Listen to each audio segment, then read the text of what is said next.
去到1年級，跟住我記得有位同學都問我：你係咪外星人嚟㗎？中學1年級坐我前面嗰位同學，死叉仔呢度唔歡迎你嘅，知唔知咁咧？次次都咁樣，點解我日日都好似要打仗咁咧？而我學識到原來幽默咧好得意，就係話少少嘅 self-defense mechanism 嚟嘅。我笑完自己，你哋一齊笑咧，嗰個滿足感就好高㗎喎。即係我唔介少少自嘲，有好多人都講過，其實喜劇就等於悲劇加時間嘅。我喺2006年患過 cancer 啦，令到我好 young 嘅時候明白人生唔係你話要就有嘅。咁我記得我同自己講話，我呢世人要死之前試一次棟篤笑，我機會嚟到啦，我驚咩咧？係咪癌症都殺唔死我？何況一班唔笑嘅觀眾，係咪？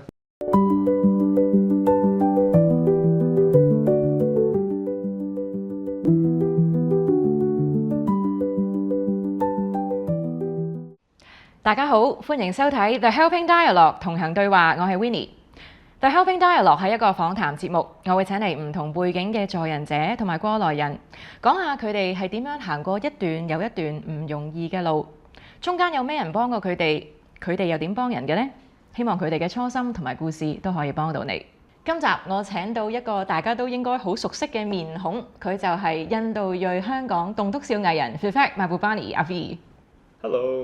Hello，阿 V， 一見到你咧就諗起棟篤笑啦。另外就係諗點解你廣東話可以講得咁好嘅？嗱，大家都知道你係香港土生土長嘅，咁但喺香港長大咧，唔等於識得或者中意講廣東話噶嘛。其實你係點學廣東話，同埋你嘅成長背景係點樣嘅？其實嗱，我係香港土生土長啦。咁我爸爸媽媽兩位咧都喺香港生活咗好耐，但係就佢哋兩位都唔識講廣東話，就發覺喺香港呢個地方唔識講廣東話咧，即係有好多限制，即係你係可以生存嘅，但未必可以生活咁啦。咁佢就唔想我家姐同我有呢個問題，就決定要我哋讀啲主流學校，學嗰啲中文咁啦。咁啊細個好唔公平嘅咧，就女校咧可以係唔使上中文堂，學校講中文但唔使上中文堂嘅。但係個男校咧就一定要上中文堂嘅，即係要學點樣寫啊、點樣睇啊咁樣啦，好唔公平呢個世界係咪？但係咧就因為我讀女校，我都唔知有呢樣嘢。係啊，呢啲啊，唔同年代啦，可能。never know 係啊，點解後生好多配咁啫？差唔多。但係就即係我嗰陣時讀小學1年級咧，我記得係諗住學中文咯，聽話啦咁樣。但係呢個語言有好多挑戰嘅，即係你冇得好似英文咁樣拼音啊，呢個字點得 A P P L E 啊咁樣，但係中文字冇得咁樣三撇啊咁嘅啫。但係就嗰個過程的確有好多問題出現，例如話啲字點樣學啊，點樣寫啊，筆畫啊呢啲嘢。因為我爸爸媽媽兩位都唔識講中文，佢唔知原來咁樣玩嘅語言。但係好處就係呢個經歷咧，有好多嚟老師啊、同學啊、補習老師啊、大學嘅保安啊，好多人都幫過我，令到我今日可以講廣東話，係因為嗰時嘅努力，再加埋人哋嘅 support 咧，令到我今日可以做一個100%香港人嘅。所以我成日都話自己一個印度裔香港人咧，點解？因為我其實出到街，我要做一個香港人係好容易融入呢個社會。我去到一個茶餐廳唔使驚話，呢個咩字咧咁樣都識睇嘅。再加埋就係好處已經習慣晒香港呢個地方嘅文化嘅速度啊嘅節奏，所以就我啲廣東話係嚟自日常生活成日用，唔係淨係上堂講幾句，而再加埋就喺呢個環境生活咧，就好自然俾呢個語言變咗生活一部分啦。咁講起融入咧，因為融入首先就係覺得自己可能同大眾係有少少唔一樣，你先至需要融入。你大約係幾時開始有呢個感覺，有呢個概念咧？我諗我自己應該係1年級，即係6歲到咧。因為你1年級之前咧，幼兒園嗰啲嘢，你都係去一去咁玩一玩，跟住翻屋企嘅啫。我個環境大部分都係印度人嚟嘅。去到1年級入到個課室，咦，個個都係唔同樣嘅，點解個個都係華人嚟嘅咁樣？而同樣道理，嗰啲學生見到我覺得，咦，呢個人做咩事嘅咁樣？跟住我記得有位同學都問我：你係咪外星人嚟㗎？跟住覺得我外星人幾得意喎！我嗰陣時6歲都覺得幾犀利啊！外星人嚟嘅咩我哋？但係呢個就令到我發覺，咦，個世界好唔同喎！其實真係有好多唔同人，而咩為之我融入你個社會啊？定係你融入我個圈子啊？係點玩咧？再加埋就係嗰時少少覺得，咦，我同你唔同咪即係我有問題咯？冇理由個個都有問題㗎，得我一個人㗎。所以其實我係記得由小學開始已經有好多啲衝突，就係咩為之啱嘅身份咧？但係個好處就係又係個過程開始自我反思啊，同人傾偈啊，有時會憤怒啊，去到一個開始覺得其實冇啱冇錯，只不過唔同咯。即係你冇得話呢樣嘢好過嗰樣嘢，只不過呢樣嘢唔同，你要邊樣嘢嘅啫。你冇得話 jazz 係啱，classical 係錯，冇得咁講嘅音樂就係啱唔啱聽你嘅啫。身份呢樣嘢都一樣，就係話唔係話點樣要人哋接受你，唔係點樣有個身份認同，反而覺得我係咁噶啦。咁你中意咪中意咯，人哋中意咪揾第二個咯，冇所謂嘅。即係 that's life， 好正常啊呢啲嘢。你講起你話中間都情緒會包括有憤怒啦。其實由細到大有冇啲乜嘢環節，有啲咩情景係令到話你即係感覺到都幾憤怒嘅？其實最令我憎自己身份咧，係喺中學期間。咁我讀男校嘅，咁你去到某一日咧，我成日都話，即係你會有一日起身咧，開始發覺，我覺得我想識女仔啦。跟住就我記得同自己講話，我點樣識女仔咧？咁我就係知學校咧有啲好多唔同嘅活動嘅，有時會同啲女校一齊合作，例如話有啲 school 嘅 dance ball 咁啦。咁我就 join 咗個 school 個 dance ball 嘅 committee。覺得咁你點都要同我傾偈啩，係咪？即係開個會都要 say 個 hi 㗎咁樣。好啦，第一次開會嚟我哋學校，咁我唔記得邊間女校啦，但係就佢嚟到咧，就大家逐個 say hello 啊傾偈。我記得係有位女仔就逐個男仔喺度 say hello，我叫邊個啊？叫咩名啊？咁樣嚟到嗰陣時咧，嚟我嗰下就佢嘅反應佢咧咁樣走開咗。跟住我覺得我做錯咩咧？點解我次次都好似要諗多步，要好似哎呀唔好走，等我解釋下先咁咧。跟住我嗰時覺得好憤怒，就係點解次次都係嚟我講中文，啲人覺得啊做咩識講中文嘅？啊又要解釋啦咁樣，啊你要食呢啲嘢嘅咩？又要解釋啦咁樣。而你去到10幾歲，你開始覺得我想人哋即接受我嘅啫。我記得好嬲，覺得夠啦！我真係次次都係我錯，我翻屋企覺得搞錯，點解唔係一個普通華人咧？點解要咁樣咁煩？我做錯啲咩咧？點解唔去一間國際學校讀嘅啫？咁啊好容易啦！我啲親戚朋友個都係咁噶啦咁樣。而我係用咗大約3年時間諗通咗，例如寫日記啊，同媽媽傾偈啊，自己自我反思啊咁樣，加埋埋，終於諗通，覺得咁我可以全世人都不停去憎自己身份嘅，或者可以覺得 look 呢個係我身份。我接受佢，我未必覺得 this is perfect 嘅，但我呢個身份就冇得變㗎啦。咁啊，不如接受之餘都揾個辦法去享受佢。終於諗通咗之後，就覺得其實幾好啊。係咪有啲唔同？每一次人哋反應唔同，唔會悶啊嘛。次次都係 say 個 hello，你而家印象深刻好多㗎啦，一定記得我㗎啦。So why not？咁我就終於過咗階段，去到大約大學嘅時候就開始覺得。我就係唔同㗎啦 ，Let's go，let's have some fun now 咁咯。哇！咁呢3年其實嗰個改變好大啦。頭先你話可能寫日記啦，同媽咪傾偈啦，係啦，咁呢啲都係好重要、好幫到你嘅方法。其實除咗憤怒之外咧，喺中學時期唔止係嗰3年啊，你仲有冇啲咩方法去面對有陣時啲同學或者我想象到男校可能大家都會 mean 啲啦，係咪啊？你點樣應對人哋對你嘅一啲取笑或者笑話？其實嗱。每一次男校都好，成日都講 self-defense 嘅，即係人哋推低你咧，你自己唔起翻身咧，你更加俾人踩咧就仲衰㗎。啊呢個踩得㗎，踩佢啦咁樣咧。So in a way 呢個環境係逼緊你要識得去堅持或者堅強啲，自己起翻身。好啦，咁啊開頭就係你串我一句，我就串翻你一句咁嘅。我記得例如話中學1年級啦，咁我入到間學校，坐我前面嗰位同學就擰轉身，即係好串咁望住，覺得死叉仔呢度唔歡迎你嘅，知唔知咁咧？咁佢咁講咧，其實首先係好冇禮貌啦。中一啫喎，係咪？而佢係冇 expect 到我識聽之餘，都冇諗到我會答佢。跟住我就同佢講話：你當我聾㗎？佢即係哇，我識講中文嘅你咁樣。即係我而家諗翻覺得好得意，就係如果佢要串我，佢諗住我唔識聽，咁你串嚟做咩咧？係咪？我都唔知你講咩咁樣，你 hurt 唔到我㗎嘛。但係我識聽，而我答到你，反而覺得好 surprise，覺得嚇佢諗住點？我聽完覺得哦 I agree 咁樣㗎嘛，唔會咁樣嘅。而再加埋就係嗰陣時係。慣咗就係你一串我要俾你知我唔驚你而家咩事啊，過嚟啊咁樣。但我發覺呢樣嘢唔可以 sustain 得耐，因為你串我串翻你，你串我串翻你，去到某個地步開始嬲㗎啦，可能會打交啦，可能會揾多2個人過嚟嗌交咁樣。咁我覺得次次都咁樣，點解我日日都好似要打仗咁咧？而係嗰個過程有好多時候人哋笑我多毛啊，笑我呢樣嘢啊，你做咩食嘢食呢啲嘢㗎？啊你唔用手食嘅咁樣，即係好多啲嘢我而覺得。大佬你想點啫？食火鍋點用手啊咁咧？開始覺得我受夠，我唔想成日都嗌交。咁我有選擇嘅，一咧就可以唔同你拗咯。但係我唔同你拗喺一男校之中咧，就一定會覺得驚啊！做咩？唔夠膽啊？冇嘢講啊？覺得又唔係嘅咁樣。我可以揾老師，但我咁樣做咧個問題就係人哋覺得哦揾人幫手，自己搞唔掂啦啊唔掂啦你個人，我又唔想咁樣喎。咁啊最尾就好似有一次我俾人笑多毛，我就翻嚟自己笑翻啲毛。而佢哋大家笑完之後，從來冇再提過啲毛啦。係點樣嘅嗰個情景？其實嗰次就係佢哋笑我多毛啦，話我成個馬騮咁樣，做咩馬騮嚟㗎咧咁樣。而我記得我已經係心裏個 long 到咧，就係話你知唔知多毛咧都不知幾好咧，因為我夏天唔會俾啲蚊咬啊，係啲蚊你飛飛下就接咁棘住啲毛咁樣，係咪好用啦？咁我唔知我啲同學佢哋係真係信我啊，定係可能即係智商有啲低嘅咧？佢就話吓，真係㗎？喂掂喎，係喎，真係未見過你拗痕喎咁樣。而大家笑完之後，佢哋話喂，俾啲毛試下好唔好啊？跟住我記得我應該係講咗一句話，我俾條毛你啦咁樣。但我真係唔知呢個係一個白痴嘅一句句子嚟嘅。我咁樣講佢哋笑乜？OK，咁笑完之後，佢哋就冇再笑我啲毛，反而係變咗一個有毛幾好啊，唔錯咁樣。咁我開始有啲咩要笑咧，我笑咗自己先啦。我唔俾機會你笑我，咁我覺得呢個人幾好得意喎，有個乜都肯笑OK 啦 ，I like this guy。而我學識到原來幽默咧好得意，就係話少少嘅 self-defense mechanism 嚟嘅，即係好坦白，我係真係幽默唔係因為我個人樂觀啊，係想保護自己嘅啫。我寧願笑咗自己先，跟住等你冇嘢好笑，再加埋你笑完之後你就唔想攻擊我咧，咁啊大家 win-win 啦。OK，咁我唔介笑啦。個世界安全好多咁樣啫。你頭先講到幽默咧，就係當時你嘅定義就係自己笑咗自己先，係一個自我保衞嘅機制啦。咁其實幽默同埋自嘲，又或者係自己心裏面覺得自卑，其實係一線之差嘅啫。喺你呢個定義裏面，都係。你當時其實就話自己笑咗自己先，你嘅心裏面有咩感受？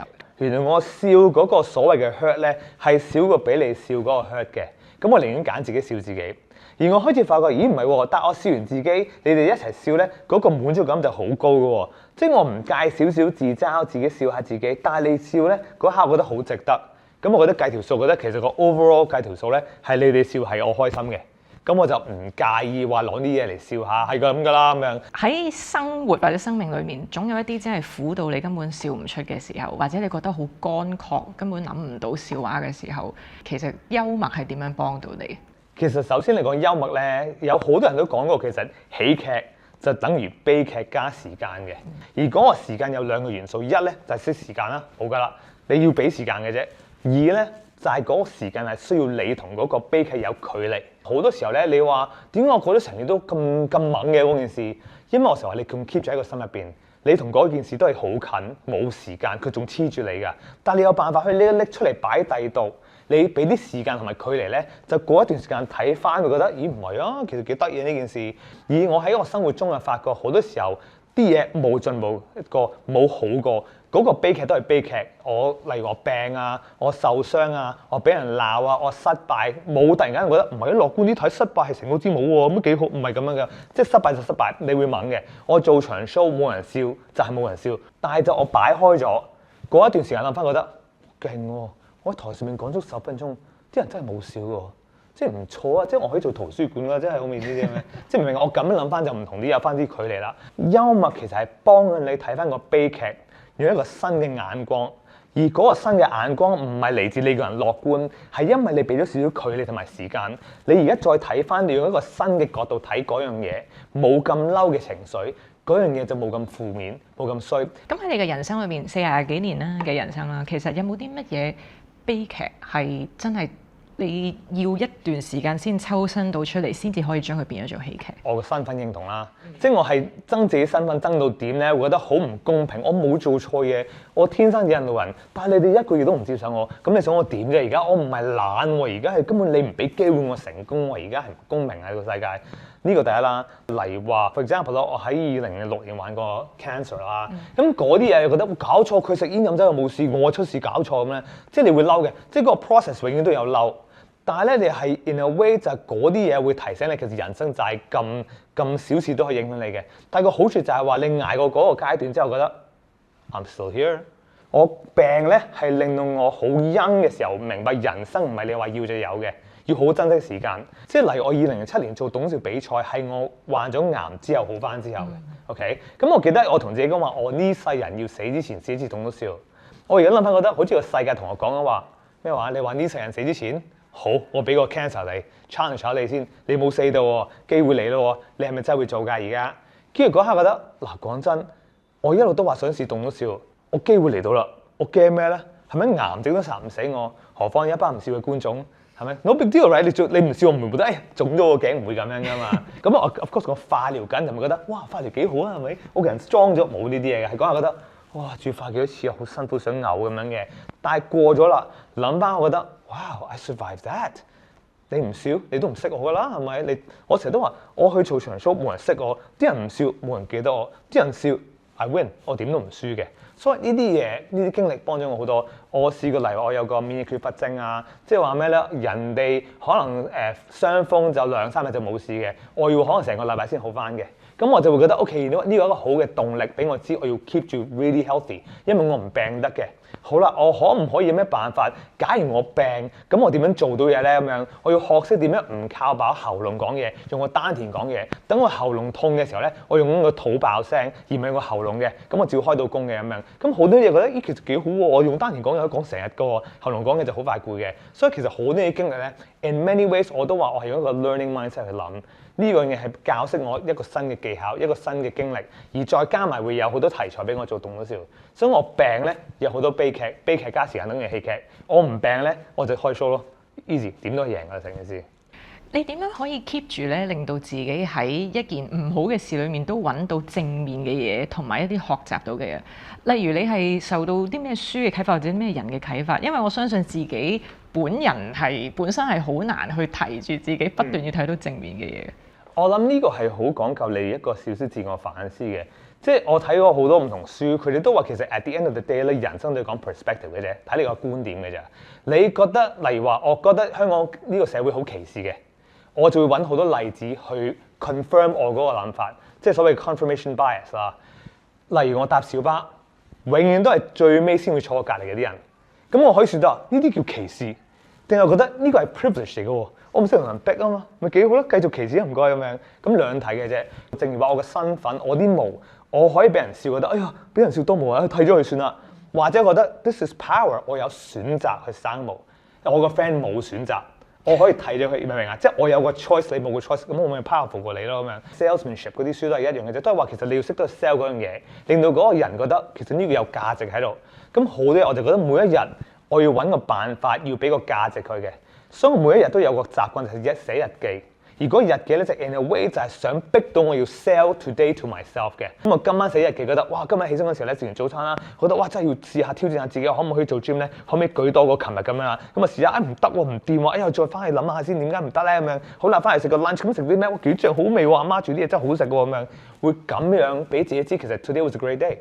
咁我開始有呢個習慣啦。咁呢啲就好似講所謂叫 gratitude 嘅，你每日會揾啲嘢嚟感恩咧，你會發覺人生係好值得感恩嘅。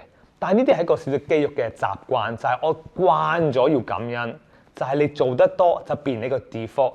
而我覺得我個 default 就係喜劇等於悲劇加時間，就話今日無論幾差都好咧，我知自己唔單止會捱過，而呢個捱過咧會成為一個好精彩嘅故事，而呢個故事得我先講得嘅。幽默啦，或者搞笑啦，其實好在於係觀點與角度。如果我哋普通人，我哋唔係表演者，我哋都好想用幽默笑聲幫自己。但係好多人咧，例如我咧，我都覺得自己一啲都唔搞笑嘅。有冇咩方法可以話俾大家聽？點樣可以個人幽默啲、搞笑啲？其實最簡單就係話，當你問自己今日有乜咁好笑咧，就好難嘅。因為啲嘢要即刻好笑咧，就要好明顯、好表面嘅。但係嗰啲嘢通常係爛 get 啊，好明顯嘅呢啲個都識笑啦咁樣。你反而調轉問自己，我今日發生咁多嘢之中，有邊樣嘢對我嚟講最有趣？因為有趣咧好個人嘅，而你要覺得有趣，你要解釋到點解有趣噶嘛。而好大機會你解釋有趣嗰陣時咧，會令我個聽眾覺得，咦係喎幾得意喎。例如頭先咁啦，我諗住去個洗手間嘅。咁啊！大家攞個男廁個 key 啦，咁樣開門啦，開到點解開唔到門嘅咁樣？冇理由㗎！我知屋企唔係再用鎖匙，但我唔識點用鎖匙啦嘛咁樣。而我要開始問自己，我要試幾多次先會翻嚟問大家幫手咧？我覺得呢個好有趣。我43歲人，鎖匙都唔識用，呢個係科技嘅問題。因為屋企用手指嘅咋，我已經唔識點樣擰啦已經。我可能呢啲肌肉唔識到嗰啲 coordination 已經冇咗啦咁樣，所以我覺得好有趣咯。係咪好笑？唔係，但我同你講，好大機會我嘅有趣就係你嘅好笑啦。而我會鼓勵大家開始覺得人生好有趣，你就好自然地會發覺呢啲有趣嘢值得攞出嚟講。你唔講就唔會好笑，你肯講有可能好笑，就咁就得噶啦。而你講咗咧就會有共鳴啦，因為我都曾經係開唔到嗰個洗手間嘅門。係，好彩唔係太急啫。其實我喺紅館幫 Jimmy O Yang 做 opening 咧，嗰個係一個 in many ways a dream come true 嘅。上個台之前我都同自己講，我永遠都同自己講一句就話 I deserve to be funny。可能好多人唔識我，或者就算識都唔理我咩都好啦。但係呢一刻嗰10分鐘暖場咧 ，that's my show time。我會上去俾人知 I'm funny too。每一次落去都唔係話諗住人笑先成功，我學到嘢嘅就係成功㗎啦。好多年前，大家你已經揾過我，就係佢一個病人加家屬嘅 party 嚟嘅。咁我出去表演啦，我呢一刻製造咗唔係一個笑，係製造一個 memory 俾嗰啲人。佢就算咩都，我覺得我記得嗰日我同 uncle 一齊笑到好開心，係因為呢個笑話，因為我製造呢一個笑話，原來個 value 喺度嘅。咁喺我去學校一樣咧，就係話可能我講咁多嘢，去咗10間學校，2000個同學聽過，但係可能得2位有一句説話啟發到佢嘅，咁我覺得值得。